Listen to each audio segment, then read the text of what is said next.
Okay, hello everybody. I am Jacqueline Rose and this is FWEdChat Live. Hey Brandon. So I'm here with Karen Gonzalez. Yes, and tell them what you teach and where. I teach here at McLean 6th Grade Center and I teach 6th grade, obviously, ELA. And Yes. I've been here, this is my 27th start. Oh my goodness, that's amazing. Congratulations Thank on you. that, by the way. Thank you. So Miss Gonzalez has been one of my favorite teachers to work with. This will be my third year on this campus, and I love working with her because I can bring her normally any idea that's weird or strange, and she's like, let's roll with that and try it. She's very open.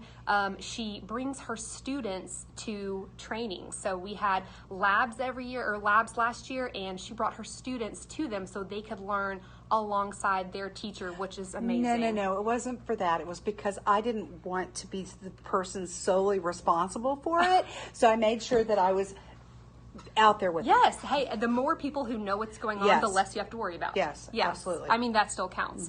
But I loved having her students be a part of it, and I loved having her be a part of them. They do amazing things with video editing, and they do green screen, and it's very student-led and student-driven. So I wanted to ask, first of all, how has your first week of back to school been? I'm alive. Good. I still have energy. I've been going home early and getting some rest, but today I feel very energetic. So I think it's a good start. Yes, that is. That's always a good sign when you're not falling over asleep. Yes. You know, that is good. So what are some things that you do kicking back off the school year to make your classroom climate what you want it to be for the year? Well, I started off with a respect agreement, which is something I actually have never done before. As long as I've been doing this, I've never done that. Normally, I just tell them how it's going to be. This year, we contributed. We did a lot more collaboration, and each class came up with their own respect agreement it's a working document. So as we need to, we'll make changes, we'll take things off, we'll add to it, we'll adapt it as needed. I love that. I love that it is something that's not finite. It's not that you created it, printed it out on a worksheet, gave it to your Right. students, said this is what's happening. It's something that you're teaching your students how to adapt constantly. And we know, hey Brian, and we know that with the learning model even, that a huge part of that is being able to adapt and move forward. And that's exactly what you're modeling to your students is, we've got this respect agreement, maybe this isn't working out, how can we solve this problem and move forward and be successful? And those are skills that they're gonna need every day for the rest of their life. Forever. Yes. Forever. If you Yes. can't adapt, you don't survive. I know, it's tough. And so with these respect agreements, you said that each one was a little bit different. That's another thing that's so beautiful about this and what you're doing, because you've got different classes. Yes. Every class is different. So you've got different respect agreements. Of course, you're going to need things that are more tailored. So what do you think that's going to look like moving forward with when you've got your different respect agreements and you've got your different groups of students? How do you think that's going to change your class culture?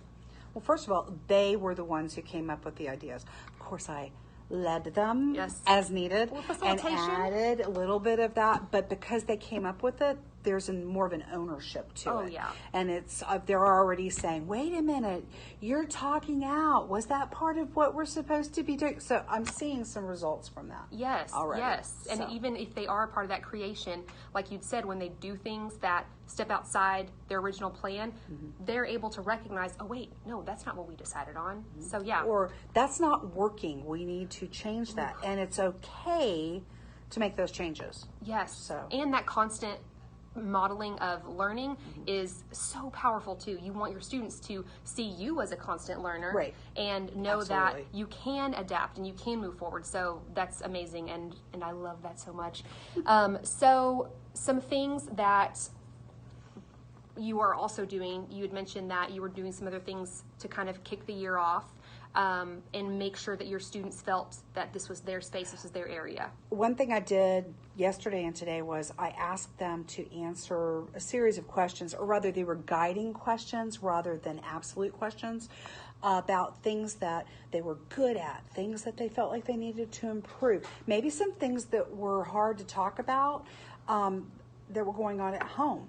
For instance, as an example, I found out that one of my students' mom died over the summer, but it's not something he wants to share with everyone. Yeah. But I told them this is confidential and I'm not going to share it with anyone unless it's something that's dangerous. Yes. In that case, I will. But that I want to know so that I can create a safe place to make mistakes and not feel like you're going to be in trouble over things when it's kind of out of your control. Yes, exactly. And we talk about how we want students to know that we're there for them, and we want to build those relationships, and the way that you did that was a perfect example of building relationships, where you asked them, and I think your exact words were, what are some things that you know that I need to know? What do I need to know about you? Because oftentimes we get new batches of students every year, and we tell them, we kind of treat them as a blanket system, as opposed to really not just differentiating instruction, but differentiating our relationships with them, because they do have different needs, and that's a great way to accommodate that and really get to know them. And then you're also you're fostering a sense of trust between the students and you. That's the goal, is to make sure that they feel like this is a place where they can make mistakes, where they can come to me if there's an issue going on, because it's all about the whole child. They can't learn if they don't feel comfortable. Yes, exactly. They have to take care of those other needs before they can be okay to really open up for learning. Exactly. Yes, definitely. Well, I love that idea. And so if anyone watching is interested in kind of implementing that, or maybe wants to pick Miss Gonzalez's brain. Absolutely. Yes, she is a fountain of knowledge. So please reach out. And fountain of blunders, but I am totally willing to share all of it. And that's knowledge. And especially, when you mess up, and I love that you've got that culture of it's okay to mess up, and it's okay, we are learning. It makes such a sense of camaraderie and teamwork in your classroom, and I love that. So speaking of kind of creating that open communication and that sort of vibe in your class, the tool that we're going to be talking about this week is Remind, because I saw that in the Apple Store this week, Remind was the #1 downloaded app. Really? Above Spotify, above YouTube, above Gmail. I know, above everything. Back to school, what? And so Remind, if you're not familiar, it used to be Remind 101. And it is basically just an app that is a communication tool between you and parents. You can send out reminders, you can say, hey, this is due. You can communicate with your parents in a way that is safe, like maybe you don't want to give out your personal cell phone number, but you still want to have that open communication. That's great, especially because Remind it's an app, and parents are always on tablets or their phones, so you are meeting your parents where they're at already.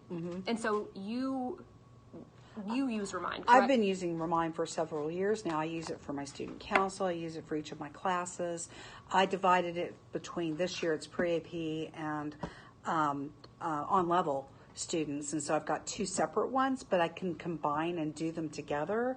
You can also add attachments. Ooh, yes. So if you want to send out like your supply list, for example, or an assignment, a rubric, something that the kids should have, but somehow it disappears in the vortex of their backpack. Yes, they happens. can totally print it up at home, get access to that, know what they're supposed to be doing. I use it a lot, and it's a great tool for me. The other thing I want to mention is you want to set it up and probably disable the ability for people to talk between each other amongst themselves on the app, because that can lead to things that you don't want it to.